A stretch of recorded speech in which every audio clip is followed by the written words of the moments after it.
Lagi ngapain, Mak? Tadi lihat foto. Hah? Lihat foto.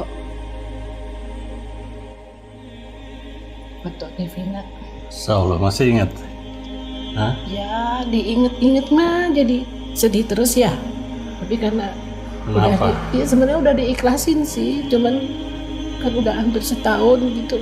Kok kayaknya masih sebentar banget. Iya. Iya. Tapi udahlah ya, qadarullah ya. Udah diambil yang terbaik.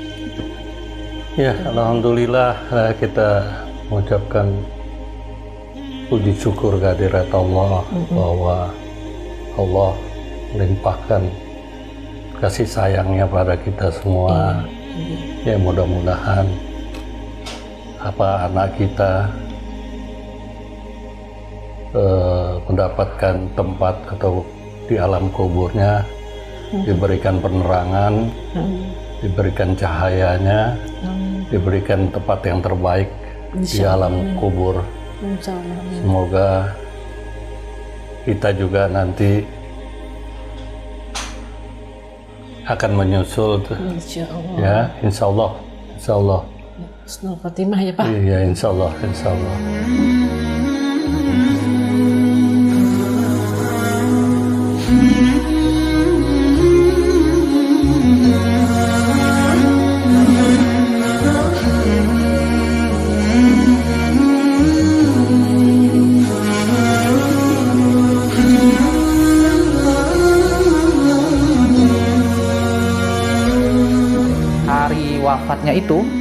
Hari wafatnya itu kan saya dari kali itu kan mendadak sekali. Jam 2 sore saya masih WA. Saya tahu dia kena COVID, terus saya WA, gimana keadaan? Udah baikan belum? Jawabannya singkat aja, belum, gitu aja. Gitu. Termasuk pas lagi meninggal, pas saya jatuh nih, mau jatuh nih, kamu udah gede, kamu relawan, yang kamu jaga banyak. Waktu dia lagi mau kasus terakhir, saya lagi di sini. Karena waktu itu di Putri udah selesai COVID-nya, tinggal dia. Sementara di Putra baru mulai. Di hari terakhirnya, di hari ke-12 atau ke-14 masa COVID saat itu, saya masih bisa nyuapin dia makan puding. Gitu. Sampai bilang, Kak makan dulu ya, dari pagi belum makan, itu mulutnya udah biru gitu. Terus dia bisa menyelesaikan makan puding itu. Saya tinggal sebentar keluar untuk buka puasa sama anak-anak. Pas udah balik, kita panik, langsung masuk ke kamar, langsung kita bawa ke rumah sakit di Cibinong. Dan itu hari terakhirnya ternyata. Jadi sebelum 2 minggu, kira-kira 2 minggu seingat saya, sebelum 2 minggu saya ketemu dia ke Ponpes itu, dia udah berpesannya gini sama saya. Saya bilang, Dev, donasi ada di gue sekian nih, saya bilang gitu. Alhamdulillah dong nih, udah bisa ya nyari donasi sekarang, kata dia gitu. Berarti tanpa gue bisa dong. Dia selalu bilang gitu. Saya bilang, ya enggak lah, tetap bantulah untuk fundraising. Iya, gue bantu fundraising, tapi berarti kebuli ini kalau tanpa gue nggak ada, lu tetap bisa ngejalanin ya kebuli ini ya dengan baik. Gue percaya sama lo, dia bilang gitu. Dan sampai akhirnya saya dapat kabar dia meninggal, saya tuh jadi mikir nggak nyangka, ya Allah, ternyata itu mungkin pesan terakhir dia untuk saya.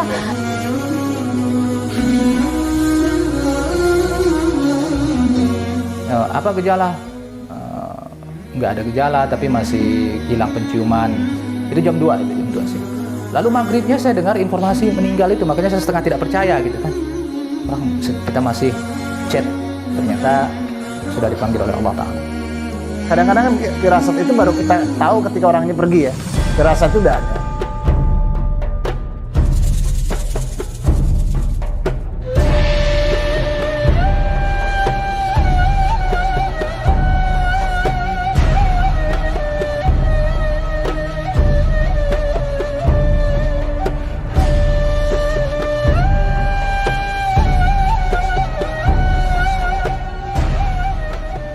Hayo Neng, hayo Jang Enga, hayo lepet yuk.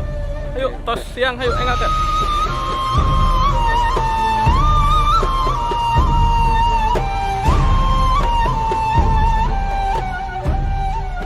Bu, anak ibu tuh mulainya kelihatan apa namanya tuh sosial tuh mulai kelihatannya kapan Bu? Oh waktu di Pekanbaru kata saya, waktu bapaknya tugas di Pekanbaru itu saya masukin ke TK. Jadi kalau di TK itu kan saya harus bekalin makanan ya untuk sekolah di TK itu memang ada untuk khusus untuk guru dikasih makanan. Saya nyiapin tuh kuenya Pak 6 biji gitu. Ini nanti kasih temennya ya 2, kasih bu guru 2, nanti Pipin 2 karena panggilan itu Pipin. Jadi sampai rumah pulang-pulang teh, Pin ini kok nggak dimakan kuenya? Enggak, tadi dikasihin bu guru, kasih teman aja. Ini Pipin nggak makan satu, enggak. Ya ampun ini anak, terus ya udah kelihatan tuh. Masya Allah. Kok orangnya ini banget gitu, nggak sayang. Nah ini sama orang lain sayangnya tuh. Gitu.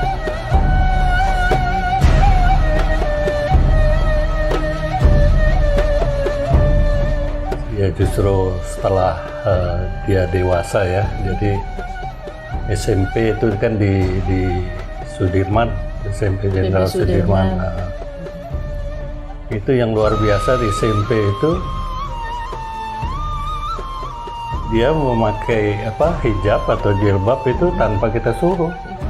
Ya, dia pakai sendiri, baru teman-temannya walaupun itu SMP masih banyak yang nggak menggunakan hijab, dia yang sudah pakai hijab. Itu luar biasa. Nah sebesar itu ya memberikan contoh, padahal kita nggak suruh lah.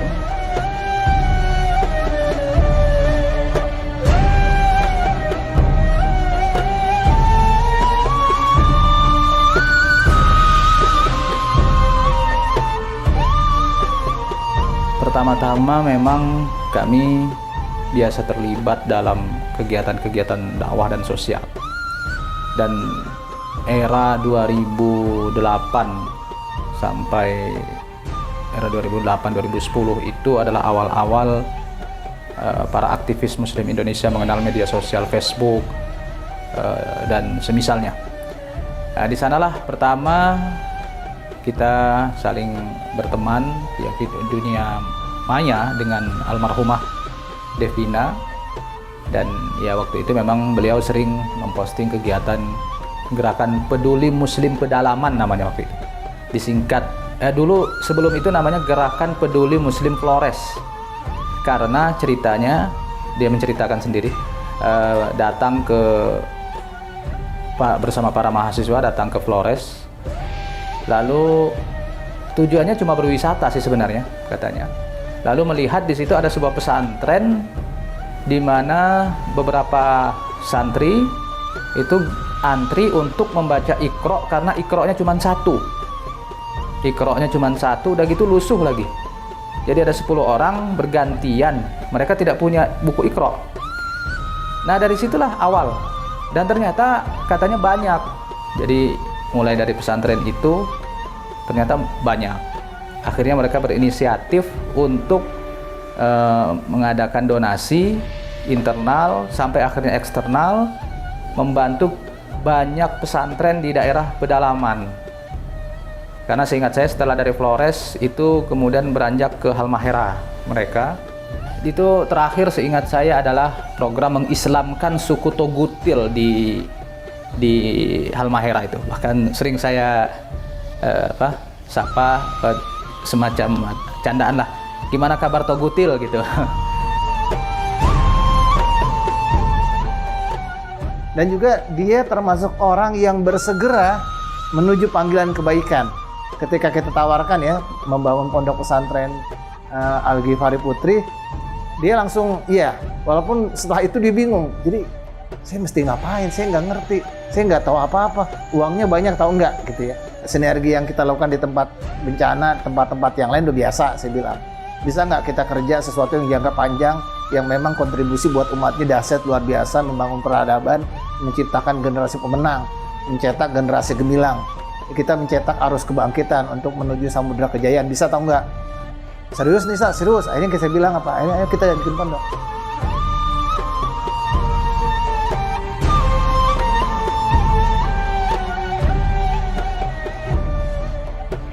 Awal ketemu sama Teh Devina rahimahullah yaitu pada saat dari Sukabumi Sehati, dari Bahjen, bahwa ada program kacamata untuk guru ngaji.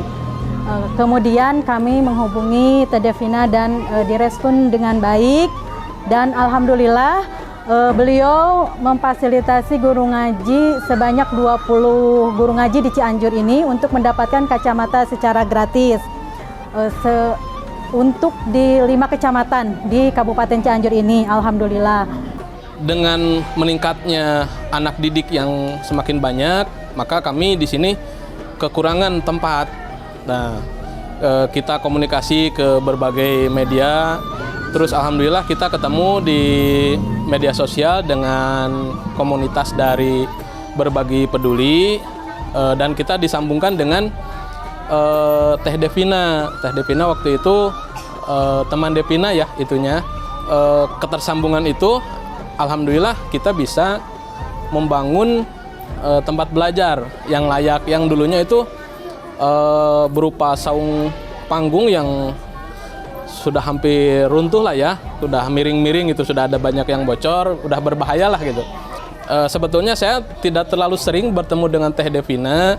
Dulu itu sering disambungkan lewat komunitas Berbagi Peduli, Teh Rista, Teh Sofi.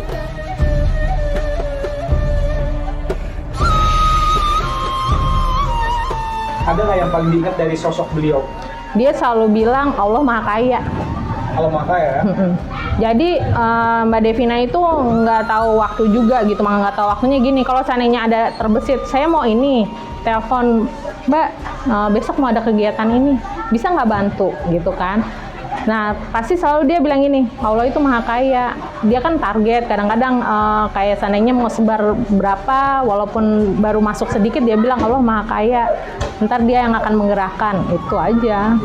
Masya Allah, ya sayang, amal apa sih yang dilakukan oleh Kak Devina gitu, sehingga banyak sekali donatur yang mungkin banyak yang belum pernah berjumpa dengan Kak Devina, tapi mau menitipkan sedekahnya melalui dia. Padahal Kak Devina itu bukan NGO, bukan lembaga, dia hanya seorang wanita gitu, seorang wanita. Mungkin ya sudah ditakdirkan Allah ya, balik lagi ini adalah sudah takdirnya Allah. Donatur menitipkan sedekah, mungkin percaya dengan Kak Devina gitu. Semangatnya dia selalu bilang ketika bikin program, ya udah jalanin aja dulu gitu. Kita kan punya Allah kan Maha Kaya. Dia selalu bilang kayak gitu.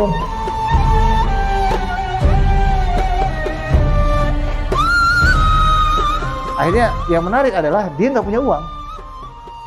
Dia punya dana donasi banyak, tapi dia nggak punya uang buat beli makan. Dia nggak punya uang buat beli bensin. Karena ketika Ustadz, ayo kita jalan ke mana gitu. Iya, mobilnya bareng Ustadz ya? Iya siap. Pas di jalan ngomong dia, Ustadz bensinnya ada nggak? Saya bilang, ya pas-pasan sih kalau ada. Iya soalnya saya nggak punya uang nih kalau buat beli bensin. Dia nggak punya uang. Suatu ketika dia dianterin, minta jalan di 14 buat kegiatan sosial, dianterin sama relawan kita, relawan muda kita. Relawan muda kita ngeluh ke saya, Ustadz tadi Kadef minta beliin mie ayam, yaudah beli bareng kan, makan. Tapi saya disuruh bayar sendiri. Karena ya saya tahu, karena dia nggak punya uang. Nah terakhir waktu di Baranusa itu dia nggak bisa ngelihat, matanya bengkak. Dia pakai soft lens ya, karena minus apa ya? Loh, kan bisa kacamata saya kan pecah saya. Saya bilang belum pesan lagi, ya belum ada uangnya lah, nanti nunggu. Dia bikin bagi-bagi kacamata banyak buat yang duafa, tapi dia nggak ikutan, dia nggak dapat kacamata. Kenapa? Dia bukan duafa dia.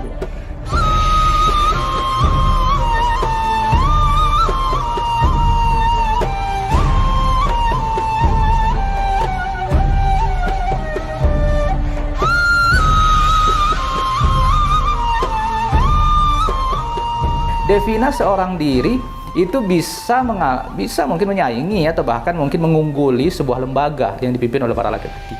Dan Devina berhasil membangun itu.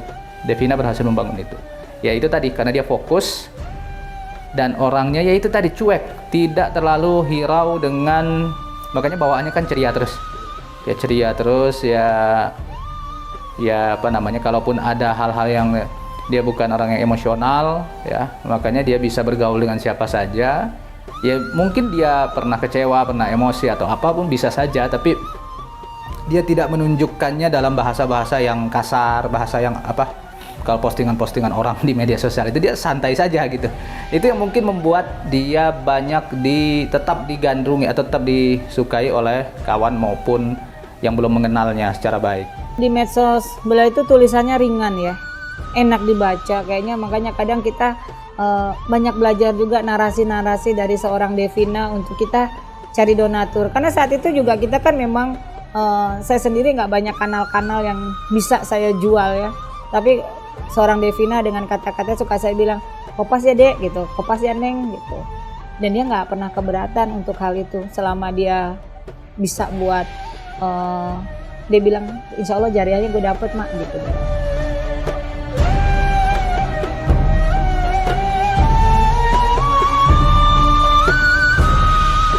Gue pengen setelah lebaran, gue pengen fokus lebih ke agama. Dia selalu bilang gitu, karena gue pengen fokus ke agama, gue pengen belajar agama bener-bener, yuk sama lu yuk kita bikin, ayo. Sampai dia bilang mau buat yayasan, karena pada saat nanti gue udah nggak ada, gue meninggal, ada yang meneruskan itu semua. Jangan sampai nggak keterusan. Selalu segitu yang dia bicarakan memang. Jadi saat dia nggak ada, kita berpikir, kita kehilangan sosok harus bagaimana gitu kan. Dan akhirnya kita alhamdulillah Mbak Devina itu punya orang tua yang hebat. Jadi dia men-support kita sehingga ya alhamdulillah Kebuli berjalan sampai sekarang. Dan alhamdulillah sekarang ada program lagi namanya Sembako Medsos. Ya udah akhirnya sekarang seminggu sekali kita.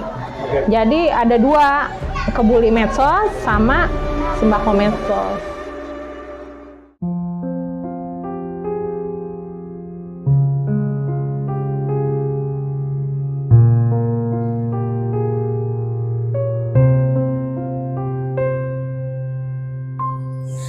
Mama, Papa, terima kasih udah merawat Kak Devina, udah ngelahirin Kak Devina, ngerawat Kak Devina dengan baik. Berkat Mama sama Papa, kita bisa kenal sama Kak Devina, bisa berkumpul sama teman-teman di sini, belajar bersama. Semoga Kak Devina di sana diterima amal ibadah, didapatkan yang terbaik di sisinya. Amin. Terima kasih Kak Devina.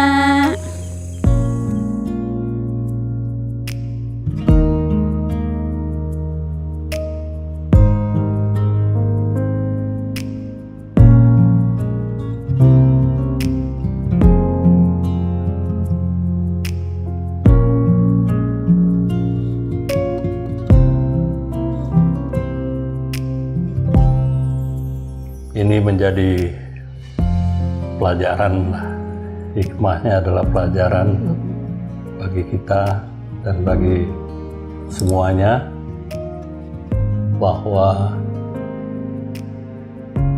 satu niat atau kerja yang baik atau bekerja untuk Ikhlas. dengan ikhlas ya itu pasti mendapat balasan yang luar biasa dari Allah. Mudah-mudahan lah anak kita mendapatkan tempat atau di alam kuburnya diberikan penerangan, diberikan cahayanya, diberikan tempat yang terbaik di alam kubur. Semoga kita juga nanti akan menyusul ya, insya Allah. Husnul Khotimah ya Pak. Iya, insya Allah.